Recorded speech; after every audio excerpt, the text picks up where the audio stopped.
Four wheel ગાડીઓ ગીરવે આપી યેનકેન પ્રકારે ગાડીઓનો કબજો કરી લેતી ટોળકી વિરુદ્ધ સુરત નવસર્જન ટ્રસ્ટ દ્વારા પોલીસ કમિશનરને રૂબરૂ મળી આવેદનપત્ર આપી તપાસ કરવા રજૂઆત કરાતા ફ્રોડ કરતી ટોળકીમાં ફફડાટ ફેલાયો।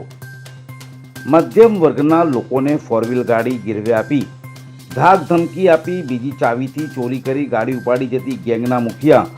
અલ્પેશ જાડિયા, જીગો, ચીકો, ઉન્ના રમજાન કુરેશીની ગેંગ વિરુદ્ધ નવસર્જન ટ્રસ્ટ દ્વારા પોલીસ કમિશનરમાં ફરિયાદ કરાતા ક્રાઇમ બ્રાન્ચને તપાસ સોંપાઈ હોવાનું જાણવા મળી રહ્યું છે। ફરિયાદ બાબતે અમારા પ્રતિનિધિએ ટ્રસ્ટના પ્રમુખ સાથે વાતચીત કરતા તેઓ શું કહી રહ્યા છે જુઓ। સુરત નવસર્જન ટ્રસ્ટની ટીમ દ્વારા આજે સુરત શહેર પોલીસ કમિશનરમાં રૂબરૂ રજૂઆત કરી એક આવેદનપત્ર અપાયું છે। ટ્રસ્ટના પ્રમુખ ઈસુફ પઠાણ આપની સાથે છે। ઈસુફભાઈ, પોલીસ કમિશનરને કઈ બાબતે આપ દ્વારા રજૂઆત કરાઈ છે અને આપની કઈ કઈ માંગણીઓ છે અને શું અપેક્ષા રાખો છો પોલીસ કમિશનરથી? આજે નવનિયુક્ત સુરત પોલીસ કમિશનર ગેહલોત સાહેબને સુરત નવસર્જન ટ્રસ્ટની ટીમે મળી એમને પુષ્પગુચ્છ આપી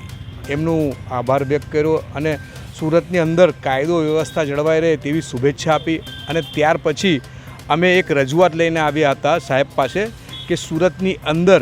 એવી ગેંગ ફરી રહી છે અને એ ગેંગ સક્રિય છે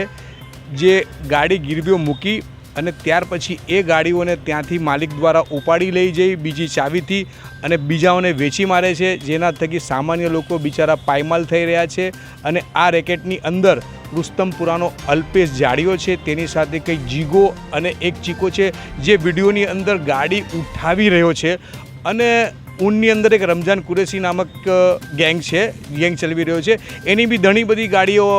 ભાડા પર આપી છે, ઉતારી છે અને ગીરવે આપી છે અને ત્યાર પછી આ લોકો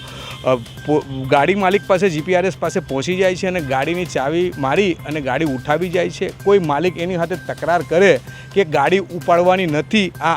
અમે પૈસા આપીને લીધી છે, ત્યારે એ લોકો કહે છે કે આ તમારા ઉપર ચોરીની ફરિયાદ કરી દઈશું, ગાડી આપી દે, નહીં તો તમે પોલીસની અંદર